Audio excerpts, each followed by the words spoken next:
नमस्कार व्यूअर्स, मैं हूं अमीश देवगन और आप देख रहे हैं ये देश है हमारा। और इस हफ्ते ये देश है हमारा में बात होगी दुनिया भर में जारी भारत के ऐतिहासिक सम्मान की। कहा जाता है कि झुकती है दुनिया, झुकाने वाला चाहिए। और मौजूदा दौर में भारत पर यह बात बिल्कुल सटीक तरीके से फिट बैठती है। दुनिया की पावर सेंटर बन चुके भारत का ग्लोबल सम्मान जारी है। प्रधानमंत्री मोदी को फ्रांस ने अपने सबसे बड़े नागरिक सम्मान यानी the Grand Cross of the Legion of Honour से सम्मानित किया है। फ्रांस से इस सम्मान की वही हैसियत है जो अपने देश में भारत रत्न की होती है। लेकिन एक तरफ 140 करोड़ भारतीयों का अभूतपूर्व सम्मान है, तो दूसरी ओर विपक्ष पीएम मोदी का अपमान करने में लगातार जुटा है। दिल्ली में बाढ़ को लेकर उनका मखौल उड़ाने की कोशिश हो रही है और साथ ही विपक्ष का मोदी हटाओ मिशन भी जारी है, जिसके लिए पटना के बाद बेंगलोर में विपक्ष की एक अहम बैठक की तैयारी चल रही है। कौन आएगा कौन नहीं आएगा, इस पर काफी कंफ्यूजन है। पटना में बिहार पुलिस की निर्मम लाठीचार्ज में बीजेपी के एक नेता की मौत पर सियासी उबाल अभी थमा नहीं है। आज इन तमाम मुद्दों पर होगी देश की सबसे बड़ी बहस, यानी वीकेंड की सबसे सार्थक चर्चा। यह देश है हमारा में 2024 की जंग, कौन होगा दबंग, यानी मोदी वर्सेस कौन। स्वागत है आपका यह देश है हमारा में।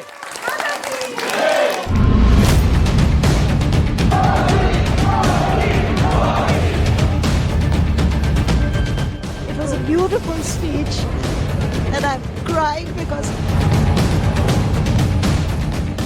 एक तरफ विश्व पटल पर भारत का अभूतपूर्व सम्मान है और दूसरी ओर विपक्ष का मोदी हराओ प्लान है।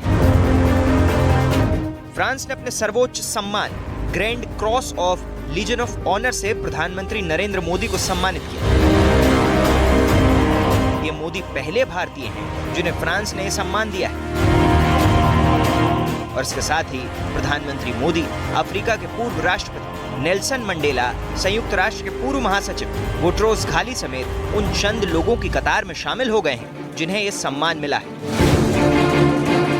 आतंकवाद हो, कट्टरवाद हो, हर चुनौती से निपटने में भारत का अनुभव दुनिया के लिए मददगार साबित हो रहा है। लेकिन देसी सियासत का नजारा देखिए।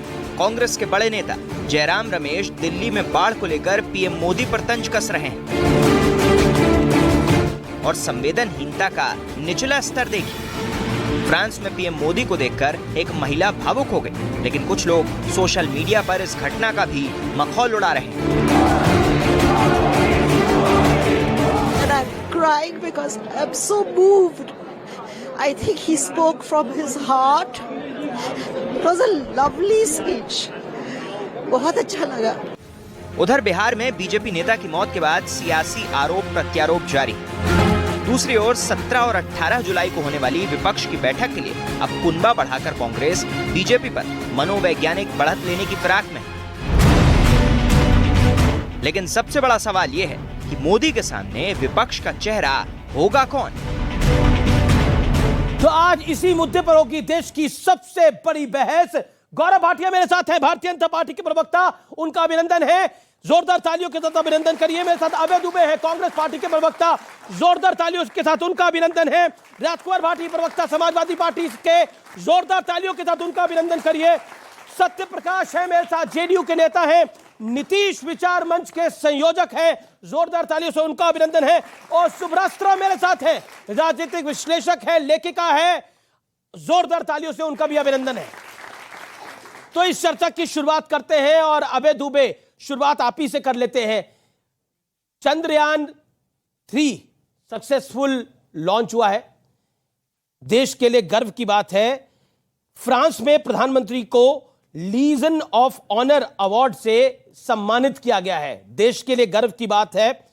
लेकिन आपके लिए तो इस समय दिक्कत यह है कि विपक्ष के कितने नेता बेंगलुरु पहुंचेंगे, क्योंकि पटना के बाद तो एक दो गायब हो गए। अमीश जी, पहले तो समूचे देश को चंद्रयान 3 की बहुत बहुत शुभकामनाएं। भारत ने जिसकी बुनियाद 16 फरवरी 1962 में जिस संस्थान की बुनियाद रखी थी, हमने अप्रतिम सफलताएं अर्जित की है। वो पंडित नेहरू से लेकर नरेंद्र मोदी जी के नेतृत्व में, वो विक्रम साराभाई हो, होमी भाभा हो, हमारे वैज्ञानिकों को, हमारे नागरिकों को बहुत बहुत शुभकामनाएं और समूचे विश्व में भारतवर्ष का परचम यूं ही लहराता रहे। हम उस वैचारिक और सैद्धांतिक मत भिन्नता के बावजूद सब लोग एक हैं। आपने बात की कि प्रधानमंत्री जी का सम्मान हो रहा है फ्रांस। मैं भी अभिभूत हूं देखकर, मगर जानना चाहता हूं देश में प्रधानमंत्री जी किसका सम्मान कर रहे हैं।